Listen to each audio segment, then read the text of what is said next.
فرصتی کہاں مل رہی ہے جو قرآن شریف پڑھو گے؟ اب تو موبائل سے ہی فرصت نہیں ہے، موبائل کے کپڑے روزانہ ایسے کر کے جھاڑ پہنچ کے دیکھ رہا ہے۔ اچھا تم ہی نہیں، میں نے مومنا لوگوں کو بھی دیکھا، معاف کرنا، سلام پھیرتے ہی پہلے موبائل اٹھاتا تھے، وہ کسی کا ایس ایم ایس تو نہیں آیا۔ پہلے لوگ سلام پھیر کے تسبیح پڑھتے تھے، سینے پہ ہاتھ رکھ کے پڑھتے تھے، سر پہ ہاتھ رکھ کے پڑھتے تھے، آیت الکرسی پڑھتے تھے، پھر گڑ گڑا کے دعا مانگتے تھے۔ اب تو سلام پھیرتے ہی موبائل چیک کر رہا، پھر کہتا یار کام نہیں بنتا میرا، پھر کہتا پریشان ہو تو اپنے حالات بگاڑ لیے۔ لیکن میں بتا رہا ہوں قرآن شریف کی آیت، اجازت ہو تو پڑھ دوں۔ اللہ فرماتا بسم اللہ الرحمن الرحیم ولا یغتب بعضکم بعضا ایحب احدکم ان یأکل لحم اخیہ میتا فکرہتموہ۔ اب ان لوگوں سے پوچھ لو یہ قرآن کی آیت ہے کہ نہیں؟ بولو قرآن کی آیت ہے نا؟ یہ ان لوگوں کو تمہیں بھی تو اتنا پتہ چل ہی رہا ہوتا ہے یار یہ قرآن کی آیت ہے۔ اور پوری دنیا غلط ہو سکتی ہے لیکن اللہ کا کلام غلط نہیں ہو سکتا۔ اگر کوئی اللہ کے کلام کو غلط مانے تو اس کا ایمان رہے گا۔ میں نے پہلے ہی کہہ دیا میں کسی مولانا کی بات ہی نہیں کرتا، میں تو اللہ تبارک و تعالیٰ کا فرمان سنا۔ اب ذرا سنو، اپنی اپنی گنتی کر لو کون ہے جو مرے ہوئے بھائی کا گوشت کھاتا ہے۔ اللہ فرماتا ہے اس کا ترجمہ جا کر کے گھر میں دیکھ لینا، لیکن میں بھی ترجمہ کر دوں تاکہ بات آسان ہو جائے۔ اللہ تعالیٰ فرماتا قرآن کی اس آیت میں مفہوم ترجمہ بیان کر رہا ہوں۔ اگر کوئی اللہ کا بندہ چوراہے پہ بیٹھ کے یا گھر میں بیٹھ کے یا ہوٹل پہ بیٹھ کے یا کہیں بھی اگر ایک دوسرے کی غیبت کرتا ہے، چغلی کرتا ہے، پیٹھ پیچھے برائی کرتا ہے، تو اللہ تعالیٰ کا یہ فرمان ہے غیبت کرنے والا، چغلی کرنے والا، پیٹھ پیچھے برائی کرنے والا ایسا ہے جیسے مرے ہوئے بھائی کا گوشت کھانے والا۔ کبھی سوچا برائی کرنے سے پہلے؟ اب بتاؤ کم سے کم آدھے تو ایسے ہوں گے، مسجد سے نماز پڑھ کے نکلے ہی اور سیڑھیوں پہ برائی شروع، اور اگر کوئی نہیں ملا تو امام کو ہی رپٹا دیا برائی میں۔ امام کے حجرے میں اگر بیٹھ رہے تو امام سے بھی جھوٹ بلوا رہے ہیں، خود بھی جھوٹ بول رہے ہیں یار، حد تو یہ ہو گئی ہے۔ اور بعض امام بھی اللہ ہم سب کو ہدایت نصیب فرمائے، اس لیے اس کی ہاں میں ہاں ملا رہا کہیں میں یہاں سے نکل نہ جاؤں گا، اس لیے ہاں میں، ارے رزق کا مالک اللہ بے شک حق، اور وہ جان رہا معلوم ہے مگر ہاں میں ہاں ملا رہا، اور کہتا رہے صاحب آپ تو بالکل صحیح کہہ رہا ہو، آپ تو صحیح کہہ رہا ہوتا ہے کہ مالدار آدمی ہے ورنہ نکالوا دے گا مجھے مسجد سے۔ ارے سب سے بڑی ذات اللہ کی، بے شک بھروسہ کرو اللہ پر، اللہ پہ بھروسہ رکھو۔ اب بتاؤ غیبت کرنے والوں، چغلی کرنے والوں، پیٹھ پیچھے برائی کرنے والوں، ادھر کی ادھر لگانے والوں، اللہ تعالیٰ فرماتا ہے اگر کوئی آپس میں ایک دوسرے کی غیبت کرتا ایسا جیسے مرے ہوئے بھائی کا گوشت کھانا۔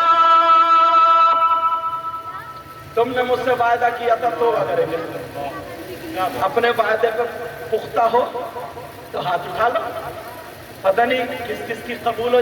یہ ضروری نہیں ہے سبھی علماء اس لیے اٹھا لیں تاکہ ان کے صدقے میں قبول ہو جائے، سمجھے؟ ہاتھ اٹھا بولو یا اللہ ہم اپنے گناہوں سے توبہ کرتے ہیں، آج کے بعد کسی کی غیبت نہیں کریں گے، یا اللہ ہماری توبہ قبول فرما لے۔ اللہ ہم سب کی توبہ کو قبول فرما، آمین۔ اب یہ ایک اگر اسی پہ بولوں نا تو مجھ جیسا کم علم گھنٹوں بول سکتا ہے، مگر ایک ایک چیز اٹھا کے، جیسے تم نا دور دور سے آئے ہو تو میں بھی ایک ایک چیز اٹھا کے دینا چاہ رہے ہوں، جو ضرورت ہے۔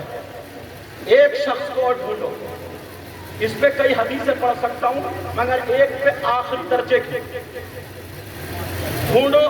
وہ شخص کتنا برا ہوگا یار، کتنا خراب ہوگا، کون؟ جو سگا بیٹا اپنی ماں کے ساتھ زنا کرے، مر سکتا ہے مگر اپنی ماں پہ غلط نظر، بولو بولو، اپنی ماں پہ غلط نظر نہیں ڈال سکتا۔ وہ کتنا نیچ ہوگا، کتنا خراب ہوگا، کتنا برا ہوگا جو اپنی ماں کے ساتھ غلط حرکت کرے، منہ کالا کرے۔ بولو اس سے برا کوئی ہو سکتا ہے؟ کوئی نہیں یار۔ جب یہ حدیث میرے سامنے آئی نا تو آنکھوں میں آنسو آ گئے۔ 5% لوگ ہمارے مسلمانوں میں ہیں۔ تم لوگ یہ دنیا دیکھتے ہو، میں قرآن شریف میں دیکھتا ہوں، حدیثوں میں دیکھتا ہوں، پھر اس عوام کو دیکھتا ہوں، اپنی تقریروں میں وہی اتارتا ہوں۔ بہت اچھی بات، تاکہ لوگوں کی اصلاح ہو جائے۔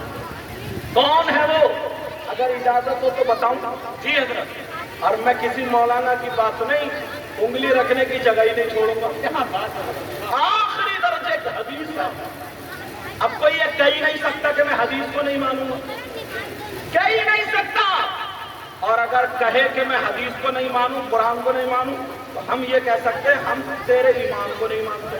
سچ وہ کہہ سکتے نہیں کہہ سکتے؟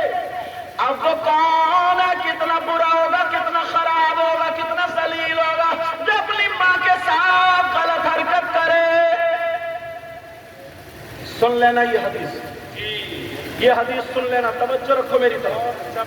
اس لیے یہ باتیں لے کر آ رہا ہوں تاکہ نکل نہ جاؤ، اور ان کے والد محترم کے چہلم کی باتیں اور یہ پروگرام ہمارے اور آپ کے کام میں آ جائے۔ ان کی بخشش تو ہو، ہم سدھر جائے تو ہمارے لیے بھی بخشش کا ذریعہ بن جائے۔ پروگرام ہوتے ہی اس لیے، ورنہ بات جگہ بات جلسے تو اللہ معاف فرمائے، نعرہ تکبیر، نعرہ کودتے کودتے کپڑے پھاڑ لے گا اور کوئی بات سمجھ میں نہیں آئے گی۔ اپنے حالات سنبھالنا پڑیں گے، اپنے حالات۔ اجازت سنو، علم سیکھا کرو، علماء کے پاس بیٹھا کرو، اچھی اچھی باتیں۔ ابھی حضرت کچھ دنوں پہلے کی بات ہے، ایک بات بتا دوں جی تاکہ تمہارا ذہن تھوڑا سا صاف ہو جائے۔ قاری وسیم صاحب نے، نام نہیں لینا چاہیے، ایک چینل میں آ جاتا، انہوں نے مجھے فون کیا، حضرت میرے والد صاحب کی خواہش تھی آپ نماز جنازہ پڑھائیں، ان کا انتقال ہو گیا اور میں بھی چاہتا ہوں کہ آپ نماز جنازہ پڑھائیں۔ میں گھر پہ ہی تھا، علاقے میں رامپور میں تھا، تو میں ایسے ہی کرتے ٹوپی میں اپنا چلا گیا۔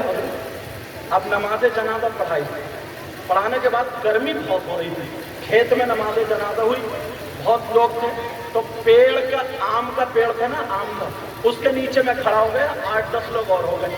میں نے کہا لوگ کم ہو جائیں گے تب میں مٹی دوں گا بعد میں۔ اب جب لوگ کم ہو گئے، پھر جب میں مٹی دینے پہنچا تو ایک صاحب میرے آگے آگے مٹی دینے جا رہے تھے، میں پیچھے پیچھے چلتا رہا۔ انہوں نے آستین چڑھائی حضرت، اور آستین چڑھانے کے بعد مٹی اٹھائی اور کافی دیر تک پڑھتے رہے اور منہ کو بگاڑتے رہے اور چباتے رہے اور کافی دیر تک پڑھتے پڑھتے پھر پھونک ماری، پھر ڈال دیا تھے۔ سارے لوگ کہہ رہے ہیں یہ ایسے دی جاتی مٹی، اور میں سمجھ گیا ان کے دعا یاد نہیں ہوئی جی، کیونکہ اتنی لمبی ہے ہی نہیں، اتنی لمبی ہے ہی نہیں۔ کتنی ہے؟ منہا خلقناکم، بس پہلی مٹھی میں کیا بنے گا؟ منہا خلقناکم، دیر لگے گی۔ اور یہ کس کو دھوکہ دے رہا ہے یار؟ حضرت کئی منٹ وہ ایسے منہ چباتا رہا، منہ ٹیڑھا کرتا رہا، آنکھیں کھولتا رہا، بند کرتا رہا، جیسے سورہ بقرہ پڑھتا ہو، سمجھو کافی دیر اس نے پڑھ پڑھا کے ایسے پھونک کے مارا۔ اور میری گرمی میں حالت، میں نے کہا چلا تیری بھی مٹی دے دوں گا۔ دوبارہ پھر اس نے وہی، تیسری اس میں پھر وہی، میں نے جلدی سے مٹی دی، منہا خلقناکم وفیہا نعیدکم ومنہا نخرجکم تارۃ اخری، اتنی مٹی دینے کی دعا۔ اب میں نے وہ پکڑ لیا، میں نے کہا بھائی صاحب مٹی دینے کی دعا سنا۔ وہ بولے آپ کون ہو؟ تو جو میرے ساتھ میں مجھے ان کو نہیں جانتا، یہ سید صاحب ہے، یوں میرے بارے میں اڑتی سیدھی، وہ بولے یوں ہے اور تو ہے، تھوڑا ڈر گیا رے یار یہ حضرت ہے۔ تو کہنے لگا ڈر کے، اور لوگ اکٹھے ہو گئے کہ یار کیا معاملہ ہے بھائی؟ میں نے کہا دعا سناؤ مٹی دینے کے لیے، تم نے 3-4 منٹ منہ چبا چبا کے جو پڑھی ہے وہ دعا سناؤ مجھے تم۔ اب وہ کہنے لگے حضرت معاف کر دو، میرے ابھی پوری یاد نہیں ہوئی ہے۔ لگائی ہے، میں نے کہا توبہ توبہ، تیرے پوری یاد نہیں ہے تو 3-4 منٹ میں، اور اگر پوری پڑھتا تو اثر کا ٹائم ہو جاتا، مگر میں پھر بھی نہیں مانا. میں نے کہا اچھا جتنی آدھی یاد ہے وہی سنا. میں نے کہا آدھی تیری اتنی دیر میں ہوئی ہے. میں سمجھ گیا دھوکہ دے رہا. تو پھر کہنے لگا حضرت معاف کر دو وہ بھی کچی ہے. میں نے کہا بھائی صاحب کسے دھوکہ دے رہا ہو؟ اللہ تعالیٰ کو. ذرا سوچو یار. اور گاؤں میں نا اس کا بڑا نام تھا مٹی دیتا تو وہ دیتا تھا. ایسے مٹی دی جاتی. ہم نے بڑے بڑے مولانا کو دیکھو ذرا سی مٹی دے کے چلے گا وہ دیتا پوری مٹی. اور یہ پتہ نہیں اس دن پھنس گیا بیچارہ. وہ حالات خراب ہے ہماری قوم کو. جس کو اپنے مردوں کو مٹی دینا نہ آئے وہ چوراہوں پہ جا کے مفتی بنتا ہے.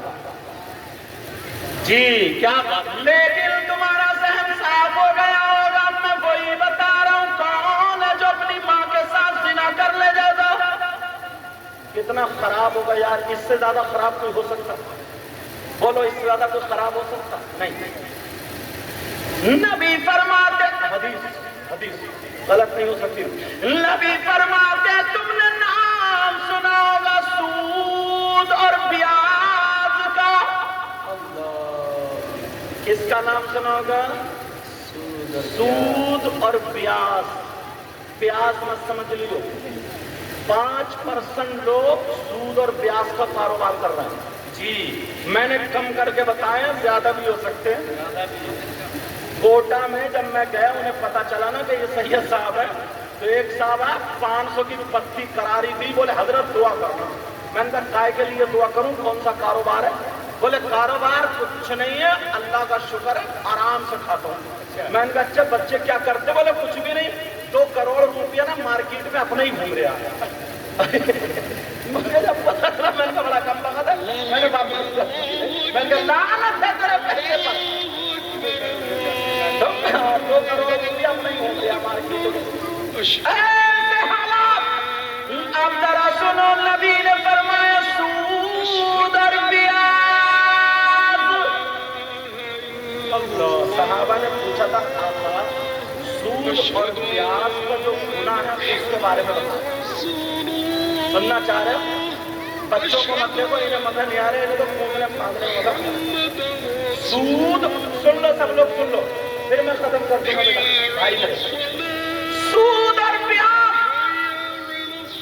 اب میرے نبی بیان فرماتے صحابہ کے درمیان کہتے سود اور بیاج جو ہے اس کے گناہ کے 70 حصے ہیں. اور ایک حدیث میں 73 کا ذکر کیا. سمجھ گئے نا میری بات. نبی فرماتے ہیں سود کا جو گناہ ہے اس گناہ کے 70 درجے ہیں. سمجھانے کے لیے کہہ رہا ہوں اتنا بڑا اتنا بڑا اتنا بڑا اتنا بڑا اتنا بڑا ایسے ہی 70. اب وہاں سے لے کر کے یہاں تک 70 لائن سے رکھ دو. اب نبی کی بات سنو. اللہ نبی کا فرمان سنو. نبی نے کہا سود اور پیاز کے 70 ٹکڑے ہیں 70 حصے ہیں 70 درجے. اور فرماتے ہیں 70 درجوں میں سب سے چھوٹا والا درجہ جو ہے اس کا گناہ اور پاپ ایسا ہے جیسے سگے بیٹے کا ماں کے ساتھ زنا کرنا. اللہ اکبر. اللہ. سب لوگ توبہ کرو. بولو یا اللہ میری توبہ. یا اللہ میری توبہ. یا اللہ میری توبہ. یار کسی مولانا کی بات میں بتاتے ہی نہیں. میں تو اللہ کا کلام یا رسول کی حدیث اور یہ سیٹھ صاحب کے 40 سے تم نصیحت لے کے جاؤ. جی بہت اچھا. اتنی گرمی میں بیٹھے ہو مبارکباد ہے ان کے بیٹوں کو. اللہ ان کی والدہ کو صحت عطا فرمائے. اتنی گرمی میں بیٹھو کام کاج تم میں سے بہت بزی بھی کوئی ہو سکتا ہے وہ سارے کام چھوڑ کے آئے ہو تو یار کچھ تو لے جاؤ. اور میں نے کہا نہیں آخری درجے پہ لا کے رکھوں گا. بات وہاں لا کے رکھوں گا کہ گنجائش چھوڑوں گا ہی نہیں. جو ہٹنے کے بعد یہ کہے کہ یار میں ان کی بات ہی نہیں مانتا. اور پار ہے یا وہ مان یا پھر چاہ. یہی تو آر پار. اللہ اب مجھے پتہ نہیں ہے کس کا کاروبار کیا ہے. آپ کو پتہ نہیں میرا کیا، میں تو صرف بیان کر رہا ہوں، جو جیسا ہو وہ خود ہی سدھرتا جائے، اور توبہ سب سے اس لیے کرا رہا ہوں تاکہ کسی کی پول نہ کھلے۔ جی اس میں وہ بھی توبہ، تاکہ اب علماء اس لیے اٹھا رہا ہے تاکہ ان کے صدقے میں قبول ہو جائے۔ توجہ ہے نا میری طرف؟ نبی فرما رہے جو 70 درجے ہیں، ان 70 درجوں میں سب سے چھوٹے والے درجے کا گناہ اور پاپ ایسا ہے جیسے سگے بیٹے کا ماں کے ساتھ منہ کالا کرنا۔ سوچے غور کریں۔ چٹنی سے کھا لینا، پیاز سے کھا لینا، گڑ سے کھا لینا، روکھی کھا لینا، مگر حرام لقمان ہے۔ اچھا پیغام ہے۔ سب چلے جائیں گے، سارے لوگ چلے جائیں گے۔ ختم کر دوں کیا؟ ختم کر دوں؟ 1 منٹ ٹائم دے دوں۔ ابھی تو 12:30 بھی نہیں ہوا۔ اللہ برکت عطا فرمائے، وہ تو آپ نے دیا۔ اب سنو میری طرف توجہ رکھو پیارو، یار جانا تو ہے نا، جانا تو ہے۔ لوگ نا جب کوئی سود اور پیاز ہوتا ہے نا سامنے کچھ نہیں کہتے ہیں، جب مر جاتا نا تو قبرستان میں کہتے ہیں یار ایک سود ہی ہے، پیاز ہی ہے۔ لوگ ہنسی سے وہ کہتے ہیں بلڈنگ جو دیکھ رہا ہو نا، بلڈنگ زمینیں جو دیکھ رہا ہو سب سود کی ہے، سود کی، پیاز کی ہے، پیاز کی کہہ دیتے ہیں لوگ قبرستان میں، تو ہے کہ نہیں؟ اور اگر چلا جاتا ہو سود اور پیاز، آج حاجی انہوں نے شاعر صاحب نے، شفیق صاحب نے مجھے ان کے بارے میں بتایا، سیٹھ صاحب کے بارے میں، حضرت دل اس بندے کا ایسا تھا، دل اس بندے کا ایسا تھا کہ اگر کوئی غریب روتا ہوا ہے نا تو یار بغیر اس کی مدد کیے اس بندے نے بھیجا ہی نہیں۔ یہ انہوں نے بتایا حافظ شفیق صاحب، کیونکہ میری ملاقات جب اور ربانی صاحب آئے تھے نا، اور ہمارے بزرگ صاحب میاں حضور سید شاہد علی وہ آئے تھے، لیکن میری تقریر دوسری جگہ تھی، آنا چاہتا تھا مگر آ نہیں پایا تھا، اس وجہ سے میری ان سے ملاقات نہیں ہوئی تھی۔ مگر میں دل سے دعائیں کرتا ہوں اللہ ان کے جانے انجانے میں گناہ ہو گئے، مولا تو رحمان الرحیم ہے، کریم ہے، تو 100 قتل کرنے والے کو معاف کر دیتا، اے اللہ نبی کے بچوں کے صدقے میں ان کے تمام تر گناہوں کو معاف فرما، آمین آمین آمین۔ اور ان کی بیوی اہلیہ کو صبر عطا فرما اور شفا عطا فرما، صحت عطا فرما، عمر میں برکتیں عطا فرما، پوری ننگلیا کی پوری بستی میں اے اللہ بہاریں عطا فرما دے، اور جو حضرات جہاں جہاں سے آئے اے اللہ ان کے گھروں میں بھی خیر و برکات کا نزول فرما۔ تو اب سود کا کوئی لقمہ نہیں، حرام کا کوئی لقمہ نہیں۔ ایک بات اور بتاؤں، اب اس کو یہی روکتا ہوں، اگر اس پہ بھی بولوں تو 1 گھنٹہ ہو جائے گا، مگر ایک پوائنٹ اٹھاؤ تاکہ تمہیں دے دوں، تاکہ تمہیں یاد، ایسا تو نہیں ہے پیالہ بھر گیا تو نکلنے لگا، بتاتی ہو مجھے جب پیالہ بھر گیا تو بتاتی ہو۔ اب سنو، یہ جو دل ہے نا، دل ایک سید صاحب تھے، حضرت سید صاحب جی، ختم کروں کیا؟